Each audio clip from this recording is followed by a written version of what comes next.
Kalau kata Pak Bungki, THK Pemalang itu yang pertama di ini Pak ya, setelah Jakarta ya.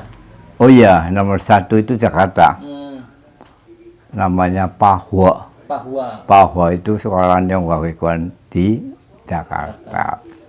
Nomor 2-nya di Pemalang. Nah, itu. 1905. Iya. Nah, itu terus terang saja kalau seperti Tegal, Pekalongan, Cirebon maupun Semarang, Surabaya dan lain sebagainya itu telah dibawa semua. Jadi di Indonesia khususnya di Pulau Jawa ya, yang ada sekolahan Cina itu THK itu pertama hanya di Jakarta, bahwa keduanya di Pemalang. Kenapa Pak? Kenapa Pemalang hebat banget bisa nomor 2? Soalnya pada waktu itu orang-orangnya ini masih aktif ingin meneruskan pelajaran-pelajaran kedudukan orang-orang Chinese itu. Mandarin itu. Iya, jadi akhirnya didirikan dari Tegal, Pekalongan, Semarang, ada khususnya ya di luar Pemalang ya. Sekolahnya di Pemalang malah. Oh, berarti malah Pekalongan. Iya. Sekolahnya di Pemalang. Kemudian kemudian setelah berdiri sendiri pada pindah kembali ke masing-masing tempat seperti Benjaran, Selawi, Tegal, Pekalongan itu pada pulang kembali Semarang. Dari khusus karena di Pemalang itu khusus hanya orang-orang warga Pemalang. Pak, mungkin tahunya dari mana Pak?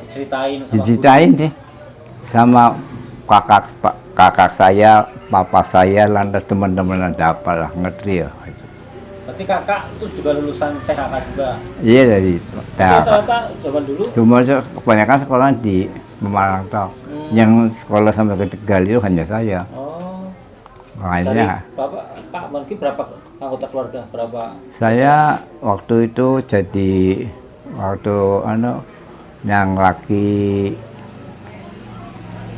3, yang laki 3, yang cewek 1, 4. Saya boleh dikata yang paling kecil. Oh, terakhir ya. Akhirnya bisa sekolah sampai Tegal ya. Berarti kalau kakak-kakak? Kalau sudah hanya nuruskan di Pemalang saja. Yang ke Tegal cuma saya tak 1. Nah, pas 65 Pak Bungki ngajar kan masih ngajar di situ Pak? Iya. Tutupnya gimana Pak? Cerita tutupnya sekolah SD nasional Pak? Nah itu setelah itu kemudian pada pindah ke depannya kabupaten. Enggak, awal tutupnya Pak? Awal tutupnya setelah itulah peristiwa G3 itu. Iya, peristiwa G30S itu pindah keluar. Sudah selesai sudah. Iya, jadi ada pada pindah di depannya Kabupaten Malang itu sana. Terus gedungnya kosong Pak? Gedungnya kosong tapi sudah diambil alih oleh pemerintah daerah.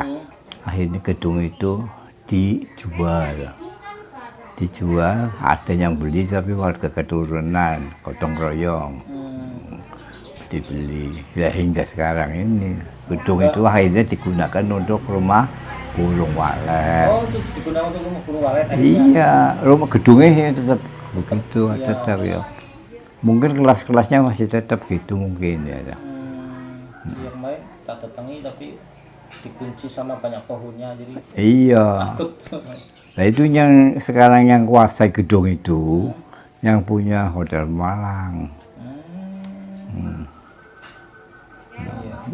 Dulunya dia dulu dibeli 3 orang apa kalau tidak salah 3 orang itu kerjasama 3 orang karena mereka yang lain-lainnya perlu uang untuk dagang, untuk meneruskan anak-anaknya. Jadi dibeli 1 orang yang sekarang punya Hotel Pemalang.